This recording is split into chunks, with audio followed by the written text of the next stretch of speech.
Esensi daripada Merdeka Belajar Kampus Merdeka kan sebetulnya bukan hanya sekedar memberi ruang kebebasan. Jadi kalau kata merdeka ini saya sih sering menafsirkannya sebagai kemerdekaan mengakses pembelajaran, seharusnya seperti itu ya.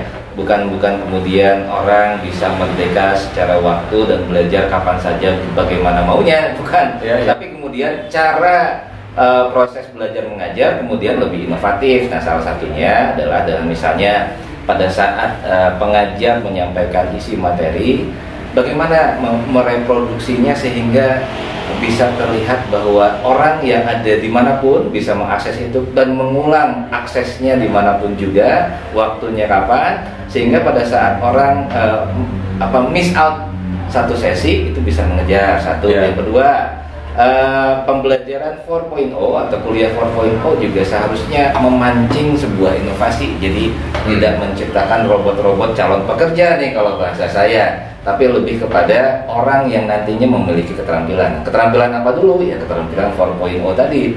4.0 tentunya tidak hanya bisa diartikan sebagai keterampilan digital, tapi bagaimana olah pikir itu bisa berkreasi sedemikian rupa sehingga proses menciptakan sesuatu itu tidak hanya proses untuk mengadapsi apalagi menjiplak atau copycatters, tapi lebih ke arah proses bagaimana kreasi ini bisa serius diwujudkan dalam kehidupan keseharian.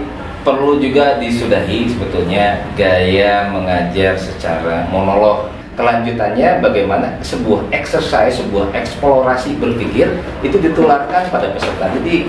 Misalnya bagaimana mereka misalnya bisa juga untuk membuat tag-tag di media sosial, punya karya nyata yang bisa disimak oleh publik, bukan hanya memindahkan buku, tapi juga kemudian bisa meneruskan apa yang ingin disampaikan oleh sebuah konsep misalnya.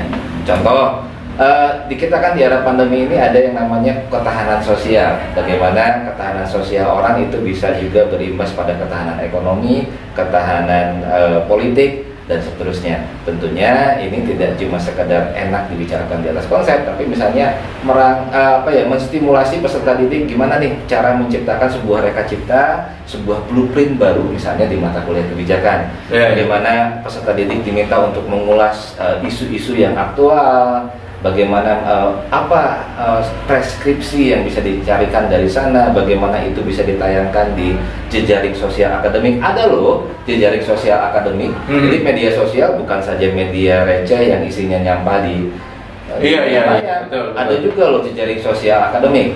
Ada ResearchGate misalnya, ada academia.edu misalnya, ada Pablons, dan banyak lagi yang bisa dimanfaatkan, dan kita ajak peserta didik untuk aktif di sana, ikut menjadi scholars yang bisa berarti buat dunia skolastiknya atau dunia rumpun di mana dia menggeluti sebuah bidang ilmu.